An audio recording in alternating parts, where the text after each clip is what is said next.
Bonjour Monsieur le maire. Bonjour Monsieur. Et tout d'abord, merci d'avoir accepté de répondre aux questions de Martel en tête. Ben écoutez, il n'y a pas de souci. Alors, nous avons souhaité vous donner la parole afin que les Martelaises et les Martelais puissent bénéficier de la parole, de la parole de tous les protagonistes de ces futures élections. Et d'ailleurs, on va leur donner aussi la parole bientôt. Monsieur le maire, cette question n'est pas anodine. Comment allez-vous ? Ah, mais je suis très heureux que vous me posiez cette question parce que j'ai entendu dire que j'étais malade, que j'étais pas bien. Et bien, je vous rassure, je rassure les Martelais d'ailleurs, je suis très bien. Tous les examens que j'ai faits sont négatifs et je suis en très grande forme. Pour vous, quels seraient les mots qui résumeraient ce mandat ? J'ai envie de dire le mot qui résumerait mon mandat, c'est le mot difficulté. Ouais. En effet, je ne vais pas m'étendre là-dessus, mais j'ai été élu pendant de nombreuses années et je n'avais pas pensé que j'allais trouver une situation aussi difficile à gérer. Une situation financière. Lorsque je suis arrivé à la mairie de Martel au mois de mars 2014, notre endettement dépassait les 4 millions, 2500 euros par habitant de dette, alors que les strates de communes de la même importance, c'est en gros 600 euros par habitant, donc vous voyez la somme. La deuxième difficulté, c'est que nous avions aussi une somme colossale de personnel. Plus de 800 000 euros de personnel, 800 000 euros de personnel, sachez-le. Normalement, nous devrions avoir autour de 450 000 euros pour une strate comme Martel. Et là, c'était pratiquement le double. Et cette charge de personnel, eh bien, on ne peut pas mettre les gens dehors puisqu'ils sont titulaires. Autre charge, des charges très importantes, ça a été, j'ai retrouvé la cantine municipale qui revenait à chaque année à la commune à plus de 52 000 euros.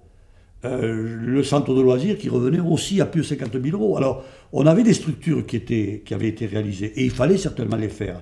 Mais lorsqu'on réalise des structures, il faut faire attention, parce qu'après, il y a le fonctionnement. Bien sûr. L'investissement, on fait des prêts, et donc, si vous voulez, le cumul de toutes ces choses-là, eh bien, il était très difficile, je reviens à mon mot de départ, il était très difficile d'élaborer un budget, et nous avons eu beaucoup de difficultés à le faire.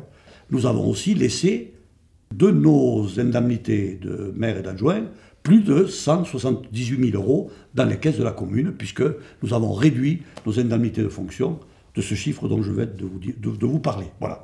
Donc, je pourrais m'étendre, mais je pense que là, on a déjà une vision de la première difficulté. La deuxième difficulté a été pour moi plutôt d'ordre structurel. Je m'explique. Il y a d'abord l'État, la décentralisation, qui a fait que les subventions ont baissé, que les communautés communes ont été créées. Nous avons vécu sous un régime de la communauté commune du pays de Martel, et à partir de janvier 2017, nous avons été inclus dans la communauté des communes Coval d'Or, donc ce qu'on appelle Coval d'Or 2. Beaucoup de choses ont changé. La première, c'est que les compétences, des compétences nombreuses ont disparu. Je veux parler par exemple de la voirie, c'est Coval d'Or aujourd'hui. Je veux parler par exemple de l'aide sociale, c'est les centres sociaux intercommunaux. Je veux parler des gymnases, des piscines. Nous n'en avons pas, mais nous avons un gymnase. Je veux parler de la culture. La culture, aujourd'hui, est une compétence de Coval d'Or. Et comme ça, je pourrais en épeler d'autres, mais je vais m'arrêter pour dire que les maires ont perdu des compétences. C'est très logique. Mais les administrés n'ont pas toujours compris. On a toujours eu les administrés qui sont venus nous voir pour nous dire « Ah, mon terrain, il est plus constructible. Ah, ma voirie, elle n'est pas faite. » etc., etc. Donc, vous voyez, là, ce deuxième niveau de difficulté, eh bien, c'est un niveau de difficulté à l'échelle humaine. Et ça aussi, on en a beaucoup pâti. J'ai reçu beaucoup de gens. Je peux vous dire qu'en 6 ans, j'ai reçu à peu près une centaine de personnes par an. Donc, vous voyez, j'ai reçu plus de 500 personnes dans ma mandature qui sont venues me voir, souvent pour me dire ceci, cela, monsieur le maire, pourquoi ceci, pourquoi cela. Voilà, ça a été quelque chose qui était dû à la nouveauté. C'est-à-dire donc une diminution du pouvoir du maire, Ah, bien entendu. à résoudre les problèmes des martelets en l'occurrence. Tout à fait, vous avez raison. C'est-à-dire que voilà, on ne pouvait pas répondre à leurs attentes, il fallait. Et Covaldor, qui était en pleine mutation, ne pouvait pas non plus tout le temps répondre aux attentes des martelets. Alors justement, vous avez choisi une politique de diminution de la dette de la municipalité. Hein. Quelle est, d'après vous, la prochaine étape à mener et quels sont les futurs enjeux pour Martel? Alors je vais vous dire tout de suite quand même que vous me dites vous avez choisi. Oui. Je ne l'ai pas choisi. J'ai été obligé. Oui. J'ai été obligé. Soyons clairs. Oui. Pourquoi? On allait dans le mur, en fait. On allait dans le mur. Ouais. Une dette, on est quand même resté pendant 5 ans, puisqu'on en est sorti en 2019, on était dans le réseau d'alerte. Bon, je rappelle, pour les martelets qui ne le sauraient pas, que le réseau d'alerte, c'est la situation avant la faillite, avant la tutelle de l'État. C'est ça, après, ça devient une tutelle après. Après, ça devient une tutelle. Donc, les impôts, nous aurions pu les augmenter. Et nous l'avons fait. Nous l'avons fait à petite dose, nous aurions pu le faire plus, mais nous l'avons fait. Mais pour le reste, la dette était trop importante, la capacité d'autofinancement était nulle, nous n'avions plus d'argent, et la trésorerie était déficiente. Je voudrais vous rappeler que certains jours, nous ne savions pas avec ma secrétaire si nous allions pouvoir payer certaines factures. Il y aura nécessité de continuer à réduire cette dette afin de se recréer une capacité d'autofinancement qui permette, bien entendu, ensuite de faire les projets qui seront ceux de l'équipe suivante. C'est ce problème-là qui fait que, par exemple, le réfectoire de l'école maternelle n'a pas été commencé parce que nous avions toutes les subventions. Là, je voudrais quand même dire que nous avions obtenu toutes les subventions possibles. Hein. Oui. Plus de 60% de subventions de l'État, de la région, du département, etc. Même un peu d'autofinancement par la TVA. Mais nous n'avions pas la capacité de payer les premières factures d'une entreprise de maçonnerie qui aurait commencé les travaux. Voilà, donc vous voyez, c'est un exemple concret. Oui. Alors, justement, quels sont les futurs enjeux après cet assainissement financier pour vous? Alors les enjeux, bien entendu, le jour où les finances seront assainies, il est évident que les projets qui sont nécessaires à Martel sont la réalisation d'une belle salle polyculturelle, comme je disais en 2014. D'ailleurs, je rappelle qu'en 2014, j'avais déjà pensé à cette idée-là, parce qu'elle est nécessaire, avec le nombre d'associations utilisatrices de salles, et puis le peu de salles que nous avons à leur proposer. Je crois que ça, c'est quelque chose qui sera primordial. Mais là, encore une fois, il s'agira qu'avec Covaldor, on ait une discussion pour voir les aides que l'on pourrait avoir, etc., etc. Moi, je suis fier aussi d'avoir réussi à faire venir à Martel un garagiste, l'auto-école, le matériel agricole, d'avoir aidé les 2 jeunes martelets à s'installer à Gluges, à l'ancien hôtel des Falaises. Oui. Voilà. Et ce sont des gens, et je pense qu'ils pourraient en témoigner, à qui j'ai donné un grand coup de main pour qu'ils s'installent dans d'autres communes. Covaldor n'était pas encore sur Martel, il n'avait pas encore la compétence, puisque c'était dans la première partie de mon mandat.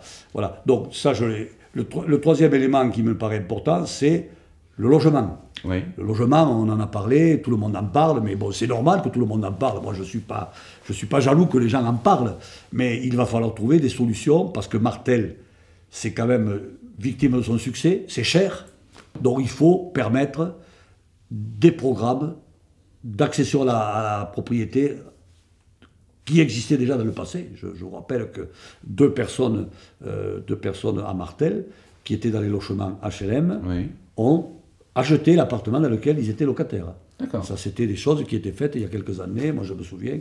Donc ça, il faut le faire. Bon, on a, nous, le lotissement communal chez Mayol, 4 lots, ils sont partis. Donc pour nous, la commune, c'est une affaire réglée là-dessus. Donc on voit qu'à Martel, on peut faire du logement, mais du logement social aussi, à côté du logement, évidemment, de grande qualité, comme on a des maisons qui se font aujourd'hui. Voilà. Donc ça me paraît être important. Et le dernier point, qui lui, c'est le fait d'être victime de notre succès touristique. Il va falloir réglementer, il va falloir trouver des solutions à la présence de tout ce monde pendant les mois d'été. Le parking Monti n'a pas réglé tous les problèmes. On a des périodes estivales où on ne peut pas se garer à Martel, où l'incivilité est de mise, et donc ça, il faut que ça cesse. D'accord. Donc il faudrait agrandir notre capacité d'accueil. Oui, il faudrait trouver des parkings, et il faudrait aussi, je le pense, prendre dans la période estivale un ou deux agents de sécurité qui seraient là pour, évidemment, c'est pas pour faire la police tous les matins, mais c'est pour réglementer un petit peu ces incivilités, et puis pour diriger les gens, etc., qui arrivent à Martel, qui ne savent pas trop où se mettre, etc., et les guider vers le parking Monti, par exemple. Alors, monsieur le maire, justement, que pensez-vous du travail commun entre la commune et Coval d'Or, et quelle a été votre place au sein de Coval d'Or? Quand j'ai été élu donc vice-président de Coval d'Or, eh bien, je me suis intégré au groupe. Je me suis intégré au groupe, et après mon élection en tant que vice-président de l'enfance jeunesse, eh bien, j'ai fait mon travail, et j'ai fait mon travail au niveau de l'enfance jeunesse. Bon, j'ai eu quelques difficultés parce que c'est un service qui se structurait à Coval d'Or, donc j'ai connu beaucoup de personnel. En effet, nous avons été à l'origine de ce qu'on appelle la CTG, Convention territoriale globale. Pour simplifier, c'est une convention qui va lier Coval d'Or et la CAF et même la MSA, donc qui va les lier. La deuxième action qui a été très importante, et j'y associe bien entendu tous les membres de la commission enfance et jeunesse de Coval d'Or, qui ont travaillé avec moi. Nous avons donc travaillé sur les ALSH, ce sont les centres de loisirs, pour simplifier, sans hébergement. Oui. Et maintenant, il reviendra à Coval d'Or de savoir si cette compétence, elle est prise ou pas prise sous l'autre mandature. Enfin, le troisième élément important de notre travail a été le dispositif d'accompagnement des crèches, ce qu'on appelle un DLA. Nous avons, avec toutes les crèches de Coval d'Or, nous avons travaillé pendant 18 séances à l'élaboration d'une charte qui servira au fonctionnement futur de ces crèches-là. Ça permettra à Coval d'Or de répondre aux attentes à la fois financières et à la fois, comment dirais-je, urbanistiques, c'est-à-dire les locaux, par des dialogues de gestion que les élus auront avec les responsables du SEC chaque année. Voilà. Je rappelle que, quand même, c'est vrai que ça m'a doublé pratiquement le nombre de réunions par rapport à ma simple fonction de maire. Ah oui, c'est des gros chantiers quand même. Tout à fait, ce sont des gros chantiers, mais je pense que je le pense sincèrement, il ne fallait pas être absent. Ce mandat, je l'ai trouvé difficile. Oui. Je l'ai trouvé très difficile. Je n'y reviens pas. Par contre, je vais aussi vous dire que j'étais ravi de rencontrer toutes ces associations, tout ce monde, de voir Martel qui vivait hiver comme été. J'avais entendu dire quelques-uns qui pensaient qu'on s'était endormi. Non, on ne s'est jamais endormi en hiver. Je suis allé voir les matchs de foot, ce terrain que j'ai fréquenté. Eh bien, ça m'a fait plaisir d'aller voir. Tout ce côté humain, je pense que je le garderai. Je vois aujourd'hui encore, quand je rencontre beaucoup de gens qui me disent bonjour, qui me disent merci. Et ça, je souhaite garder cette moitié du verre. Vous savez, le verre vide, le verre à moitié vide, à moitié plein. Eh bien, bon, c'est le verre à moitié plein que je garde là. Monsieur le maire, quel serait pour vous le meilleur conseil que vous pourriez donner à votre successeur, et est-ce que vous auriez une question à lui poser? Monsieur Fréchon, vous me posez des questions très dures là. D'abord, je vais vous dire une chose. Je n'ai pas la prétention de donner des conseils à mon successeur, quel qu'il soit. Voilà, ça c'est la première chose que je voulais dire. Je pense que la fonction de maire, je ne l'ai pas dit tout à l'heure, mais elle est parfois très solitaire.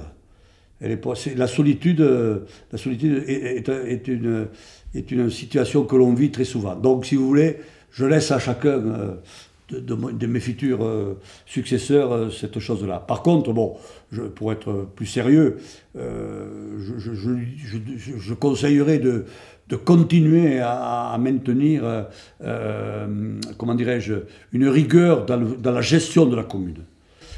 Avant tout, il faut gérer la commune de Martel avec rigueur. Parce que si on recommence à endetter la commune comme on l'a trouvé en 2014, je crois que là, les martelets le paieront cher. Enfin, monsieur le maire, pour terminer cet entretien, est-ce que vous auriez un message à faire passer à nos concitoyens? Oui, je peux dire un petit mot à mes concitoyens. D'abord, je dirais que pour beaucoup d'entre eux, je les oublierai pas, je ne les oublierai pas.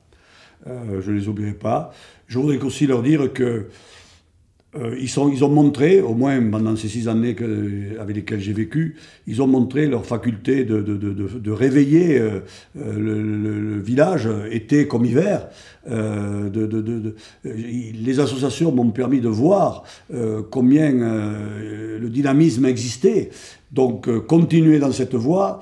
Je vous donnerai un autre petit conseil, mais souvent, il faut compter que sur soi-même.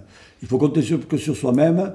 Et vous verrez qu'il se fera des choses importantes. Moi, ce que je souhaite, c'est que vous continuiez à ce que Martel soit un village agréable, un village où il fait bon vivre, où les gens, quand ils se rencontrent, se parlent, se disent bonjour, et non pas un village où l'agressivité soit la première règle de fonctionnement. Voilà ce que je voulais vous dire. Merci José, en tout cas, d'avoir répondu à nos questions. Merci à toi, mon grand. Merci.